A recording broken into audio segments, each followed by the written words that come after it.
Olá, meus queridos leitores do canal Milê! Bem-vindos a mais um vídeo do nosso canal. Eu sou a Miriam e hoje nós vamos fazer aí os comentários, reflexões e explicações de 2 Tessalonicenses 1. Estamos firmes aí no nosso desafio, né? De 1ª e 2ª Tessalonicenses.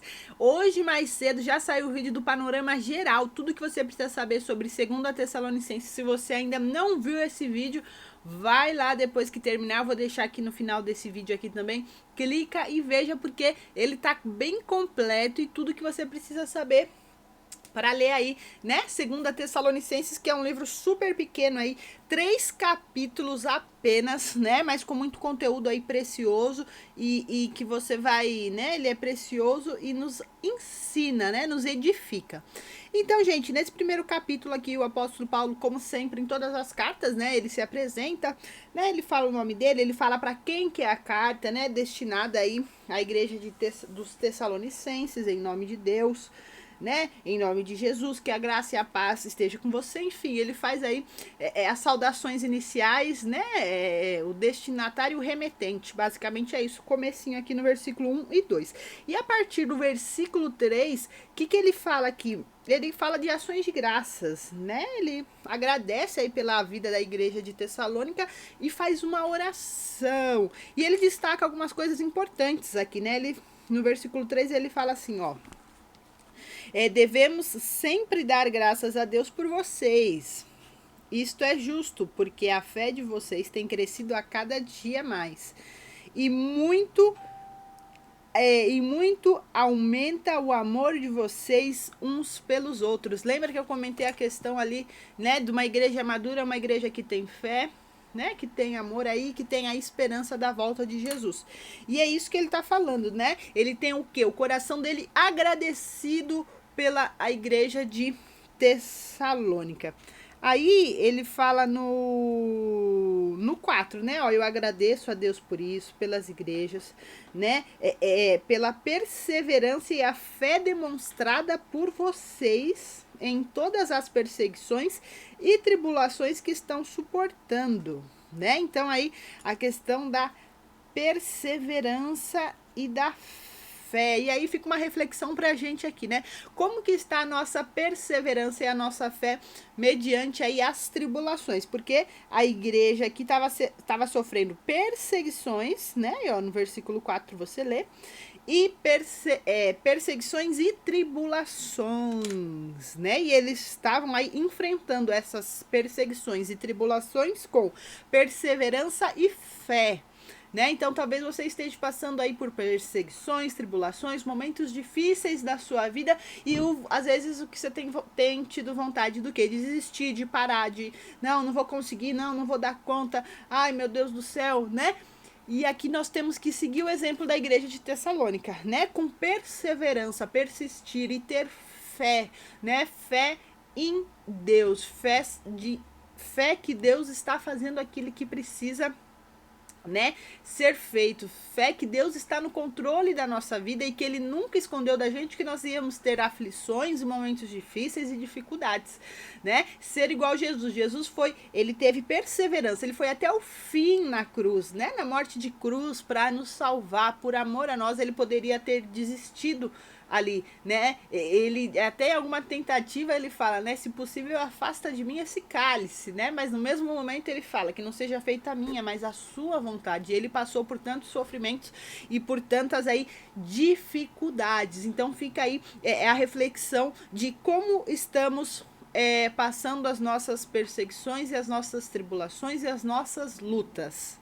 Será que é com fé e perseverança ou com reclamação e desistência e ai não vou conseguir, ai eu sou fraco, né? Que você hoje tome posse da perseverança e da fé em Cristo Jesus, né? Tenha fé na coisa certa, porque às vezes nós temos fé em nós mesmos, fé nas pessoas, no governo e tudo mais, mas a nossa fé tem que estar em Cristo Jesus, certo?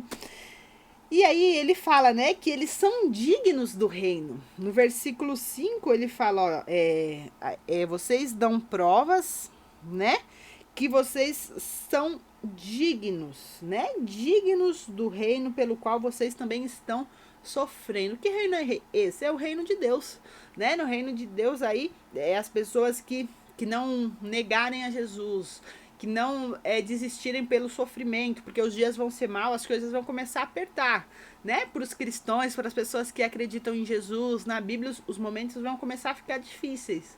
Mas aqueles que perseverarem, aqueles que tiverem fé, aqueles que sofrerem por amor ao Senhor Jesus são dignos do seu reino. Então, fica outra coisa aí pra gente pensar. E aí no 6 ele fala assim, ó: é justo da parte de Deus retribuir com tribulação aos que lhe causam tribulação e dar alívio a vocês que estão sendo atribulados e a nós também.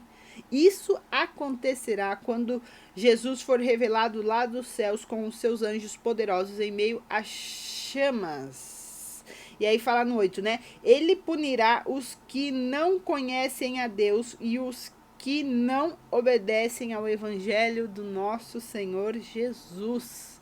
Eles sofrerão a pena de destruição eterna e a separação da presença do Senhor e da majestade do seu poder, né? Não sou eu que estou falando aqui, é a palavra de Deus, né? As pessoas aí que não tiverem Jesus, né, as pessoas que não conhecerem a Deus, que não viveram o evangelho aí, né, elas vão sofrer penas de destruição eterna e serão separados da glória de Deus. Olha que tristeza é essa. Por isso que nós temos que anunciar o evangelho, por isso que nós temos que falar, né? Ai, mas eu falei, a pessoa não quis. Ok, você fez a sua parte, passa pro próximo, né? Esse aí não vai poder falar, ai, não me falaram, não me apresentaram Jesus, eu nunca conheci e tudo mais. E aí no 11 ele fala, né?